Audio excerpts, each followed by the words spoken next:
Well, good evening, everyone, or good morning, or wherever you are. Hope you've had a good start to 2026. I currently have not, but I've at least got enough going for me. It's all right. Took a little bit of a break at the start of the year, transitioned to working in office at work, so that is that. Hoping to eventually get back in the rhythm of making content. I do exist. Just needed a little bit of a break. A lot going on in the world of me right now. So, but that aside, to get kind of back into things, I wanted to go through this laptop, which has not been out for a little while.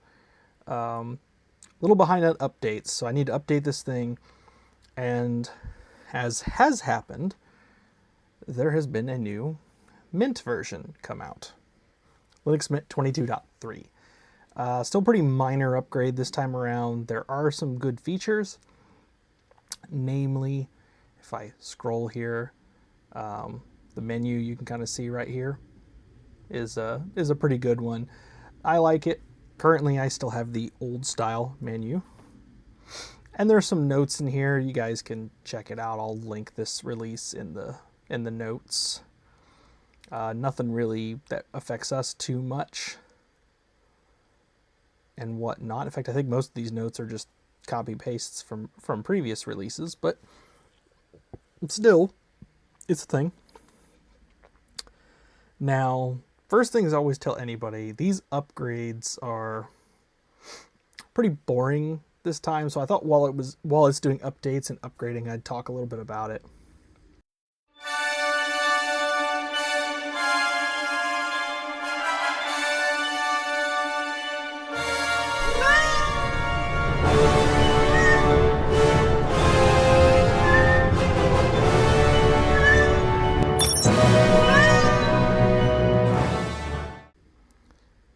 So if I get in here to my updates, I'm going to go ahead and refresh because this is probably several weeks out of date.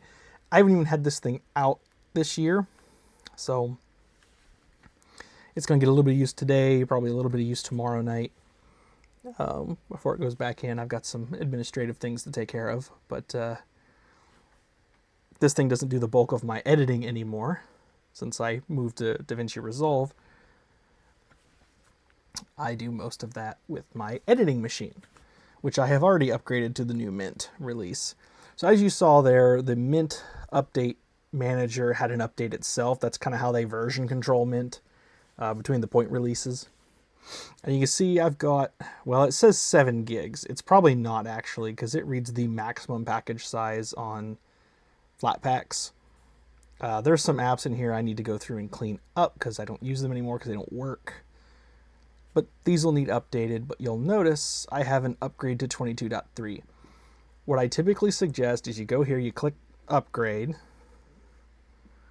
and then you let it do all the system packages that you can, and then you reboot, because that's going to be your highest level of success.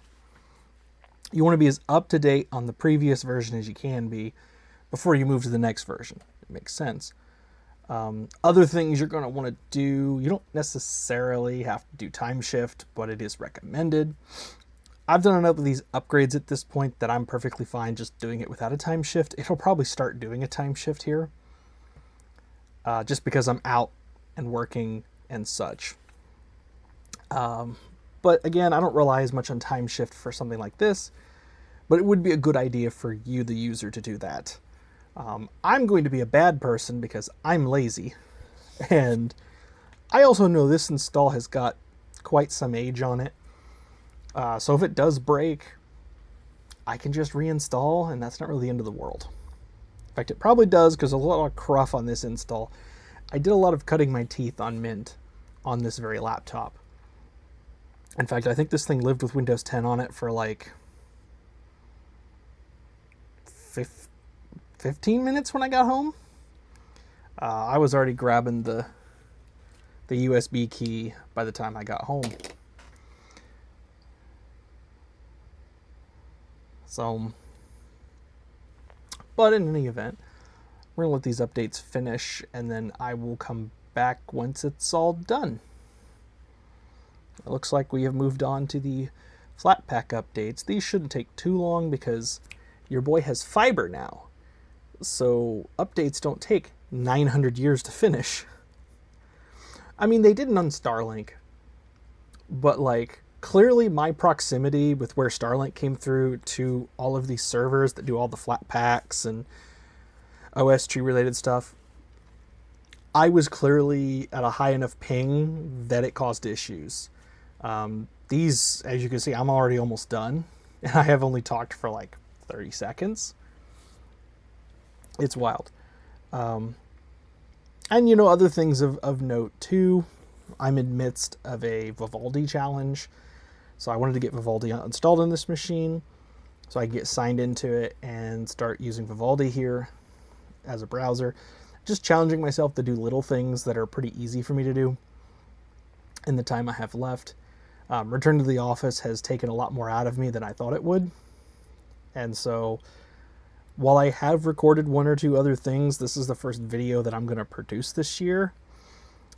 And this is the first night where, well, out of frame, a little liquid courage has given me enough of a oomph to at least record something. So there you go.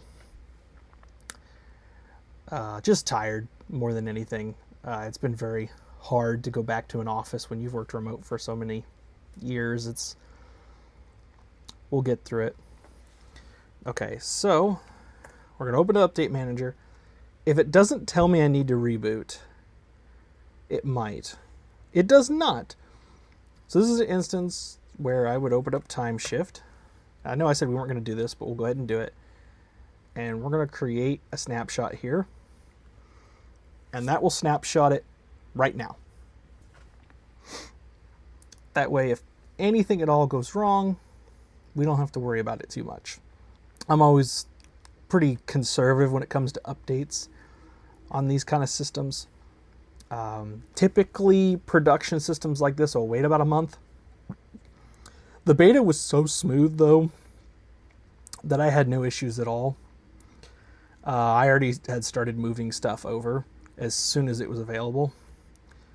But typically I wait about a month, at least 2 weeks. Mint has been released for a couple weeks now. It's pretty solid. My main PC here has gotten it. My wife's PC gotten it. This out of frame trash can will be getting the treatment here soon. Unfortunately, my mini PC has died, but I do have something that goes with these. I got myself a Raspberry Pi that we'll get to talk about on the channel eventually, along with a friend that's going to help me talk about another project I'm working on. So we've got stuff in the works. It's going to take time. And then once this is done, we'll just do the upgrade, and then we'll just talk about Mint for a little bit, because why don't we? So there's my manual. And so now I'm just going to go up here and say, hey, upgrade me. And yeah, I've already looked at a lot of the features. I'm going to link them down in the description. So if you guys want to check it out, I understand the risk and I want to upgrade because I want the new shiny. And then it's going to do the thing. I'm not going to make you guys wait, but this upgrade is usually pretty straightforward. Hoping I can record, because I do want to talk about Cinnamon's Wayland session, because that's probably the number one thing it's getting eerily close to being usable. And that's a cool thing to me. I unfortunately don't know that I'll be switching to Wayland anytime soon, but I probably will when the session is available, unless Wayland gives me grief. So far, I think most of my grief has been with KDE GNOME being KDE and GNOME. KDE just being a piece of crap, and GNOME just lacking in features. Doesn't necessarily mean that if you like those desktops, that you're... I don't care. Like, if they work for you, great.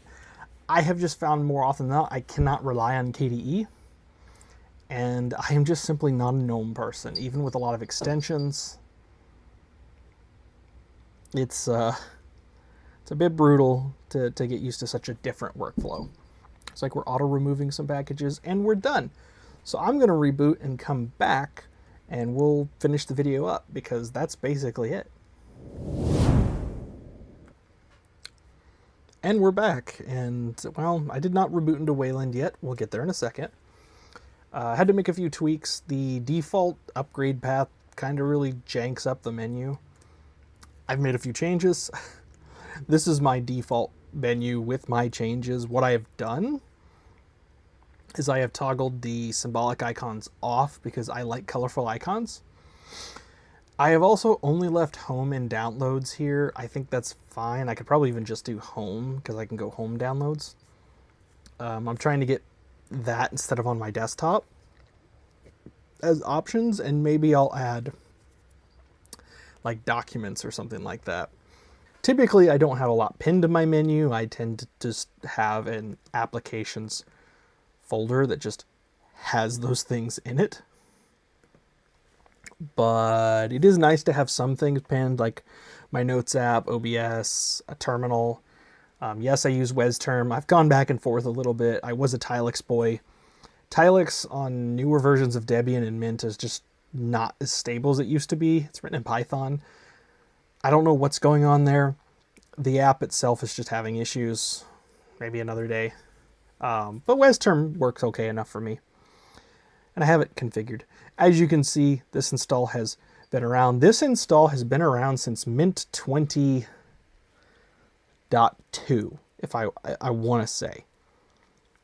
I believe I had 20.2 installed when I did this initially and upgraded it to 20.3 shortly thereafter because of when it was. Timing-wise, I think that makes sense too. I will correct it in post if that's the case. This is kind of the reason why this thing could use a little reinstall. I'm at 3,000 packages. Anyway, you can kind of see these new symbolic icons. They look quite nice down here with like the volume and whatnot. I think it's a nice little touch. The fact that I'm charging right now and it's green. Green is good. It would turn red if I'm low, yellow when I'm at moderate, that sort of thing. It's a nice little touch. That kind of stuff didn't work before, so I'll give them credit. There's also, you know, these different transitions and stuff that works pretty well. The new menu follows their new design language they're going towards. I think it looks pretty nice. You can really adjust, and that's the thing. People wanted to blow this out of the water. Like, look at all the settings I can change. I can turn the sidebar on and off. I can turn the avatar off, favorites, recents. I can turn on other bookmarks, which looks atrocious, but it's a thing. I can have all these directories turned on in the appearance. I can change the position of search. And I can just go crazy with how I want it. And all this is available in a GUI to just right-click, configure, and then boom, here's all your changes. Love to see it. There is also system administration, which for now is just like the old, used to be a Grub updater program. This looks a lot like it. I think they took some inspiration from it. I could be wrong. And you can mess with Grub here. I have this Intel IMMU parameter. This is here because of an issue with the Intel graphics causing a flicker.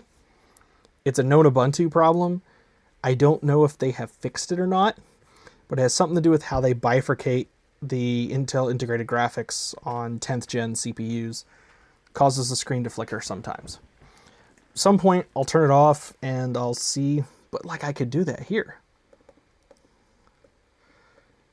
You could just add an argument down here. So instead of having it here where I'd have to go in and go edit etc default grub, I could just add it here. So I could actually take that out, add it down here, and then it would work, which is slick. I like this.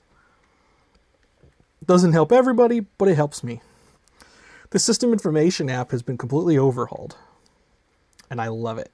I also love that my BIOS reads up way too long for this thing, but I don't know how they're doing that. And so it's funny. And yeah, it tells me everything I need to know right away, just in a better way. And yeah, I've got a terabyte SSD in here. I do actually have 40 gigs of RAM. It's because there's an onboard 8 gigs and I put a 32 gig DIMM in it. So it's like, take that for what you will. Because I don't know if that's I guess it's gigabytes. Anyway. Yeah, we're on Cinnamon 6.6.5. We are still on X11. We will get to Wayland here momentarily. But I love this because now I can just see.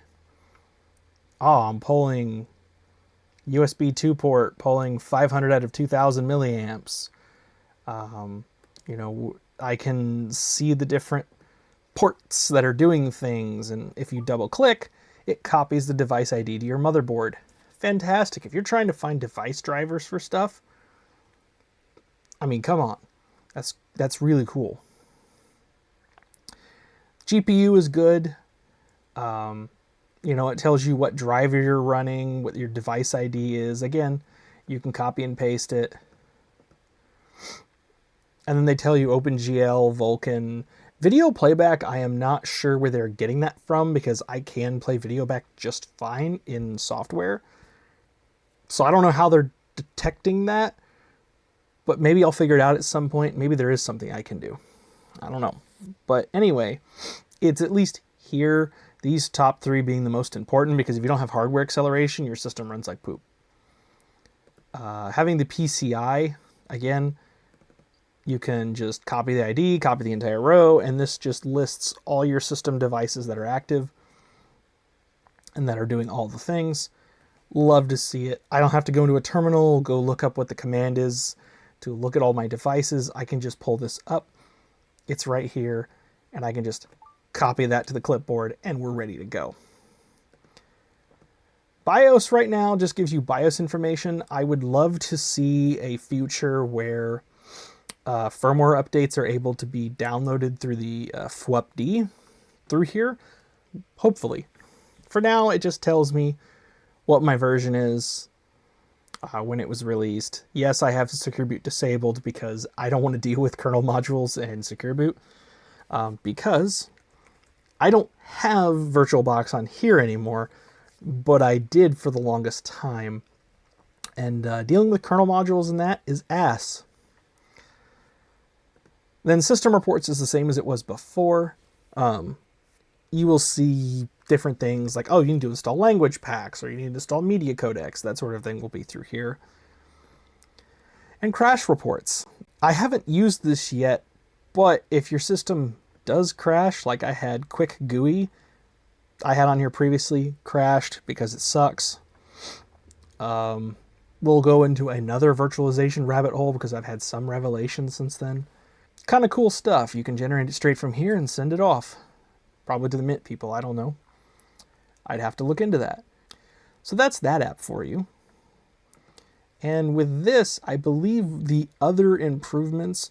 Oh, there were keyboard... for those that like multiple keyboard layouts, Mint has redone the keyboard layouts. I don't know, XKB must be their new keyboard layout thing. Anyway, you can have multiple layouts. I'm not going to mess with that. But if you do put multiple layouts, you'll have like a little EN or whatever language it is selector down here that you can do that with. So I'm going to try to hop over to Wayland real quick, and I will see you in a second if I'm able to record. If not, I will flip back over and we'll finish the video. Welcome to Wayland, folks. It's still a little clunky. As an example, if I pull up my OBS window and I go here, I don't have a way to capture desktop directly, so you're like, well, how are you doing it right now? I'm not. I'm using Cinnamon's apparently built-in recorder. Didn't know that was a thing. To do this. There's still some things that don't seem to work. WesTerm looks pretty cursed. I don't know why that's the case, but like File Manager seems to work pretty good. We open up like Brave as an example. Seems to work and do, you know, brave things. Open the system information app. Get WesTerm out of here. We are on Wayland. It seems pretty usable, to be quite frank. I don't know what else to say. I don't have a lot of things that I can, freely do. But it's definitely something I want to try. Because obviously Wayland is supposed to be the future. And other than some OBS related wonkiness, this is clearly not quite ready yet, but it is dang close. The biggest thing is I go in here. Now you got to turn on experimental fractional scaling, but like I have full monitor related settings. This frame rate is just buttery smooth. It's a lot more usable than you think it is. I'm not quite ready to daily drive it yet. I might on my current living room laptop just for fun, but we'll see. So I hope you guys enjoyed. I'm gonna leave it here. I'm gonna mess with this for probably a few more hours before I go to bed, and I hope you all have a fantastic day. And I hope you had a decent start to 2026, and I hope the rest of the year goes all right. So, cheers. Cheers. I'll see you in the next one.